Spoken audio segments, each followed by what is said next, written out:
తూర్పుగోదావరి అందాలను సందర్శిస్తూ నా ప్రయాణం రెండో రోజుకు చేరుకుంది. అయితే ఈ రోజు నేను మీకు ఇక్కడి ఫేమస్ తీపి వస్తువును పరిచయం చేయబోతున్నాను.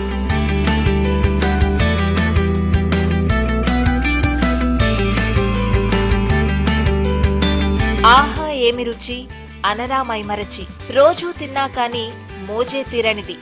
తాజా వంటలలో రాజా ఎవరంటే కాకినాడ కాజా అంటారు.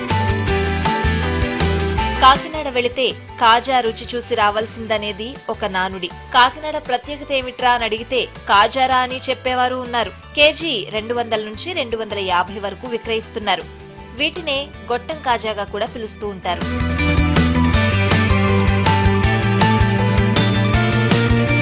ఎప్పుడు వచ్చామన్నది కాదు ముఖ్యం, బుల్లెట్ దిగిందా లేదా అని మహేష్ బాబు చెప్పినట్లు మనం కాకినాడ వచ్చామా వెళ్ళామా అన్నది కాదు ముఖ్యం. కాకినాడ వచ్చి కోటయ్య కాజా తింటేనే అసలు మజా ఉంటుంది. సో నా ముందు కోటయ్య కాజా ఉంది, నన్ను అస్సలు డిస్టర్బ్ చేయొద్దు, నేను తిన్న తర్వాత మాట్లాడతాను.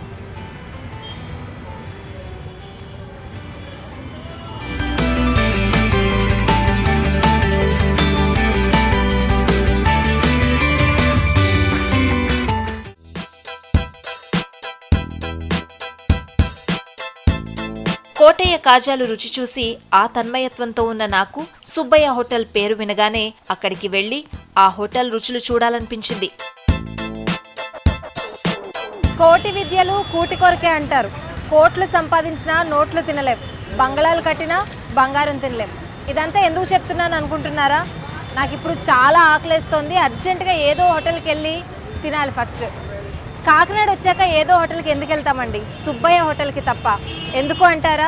చూస్తే మీకే తెలుస్తుంది సుబ్బయ్య హోటలా మజాకా అనేది.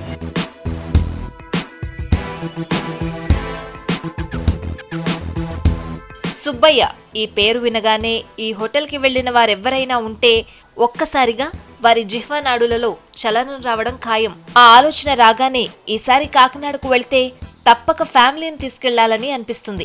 అదే సుబ్బయ్య హోటల్ ప్రత్యేకత.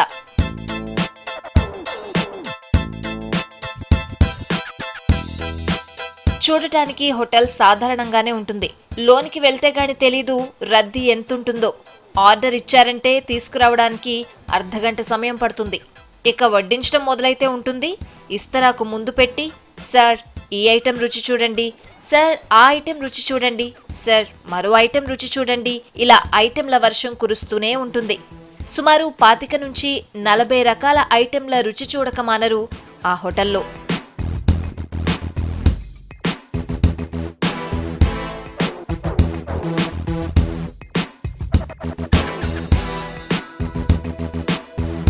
నిజమేనండోయ్, వంట వడ్డంలోనే కాదు తినడంలో కూడా ఆత్మీయత ఆప్యాయత చూపించే ఈ హోటల్ సాంప్రదాయం భోజన ప్రియులకు స్వర్గం కన్నా ఎక్కువే. తెలుగు వంటల్లోనే కాదు నార్త్ ఇండియన్ వంటలు కూడా సుబ్బయ్య హోటల్లో ఊరిస్తాయి.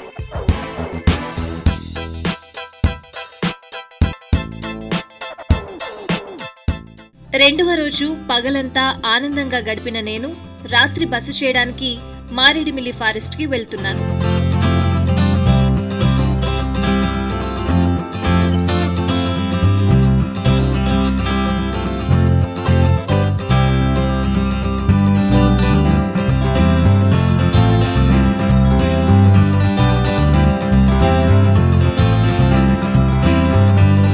ఇప్పుడు టైం రాత్రి 10:30 అవుతోంది. నగరంలో 4 గోడల మధ్య నిద్రించే మనకు ఈ అందమైన అడవిలో ఆకాశం కింద అందమైన చంద్రుడు తొంగి చూస్తూ ఉండగా ఈ టెంట్లో నిద్రలోకి జారిపోతే సూపర్ కదా.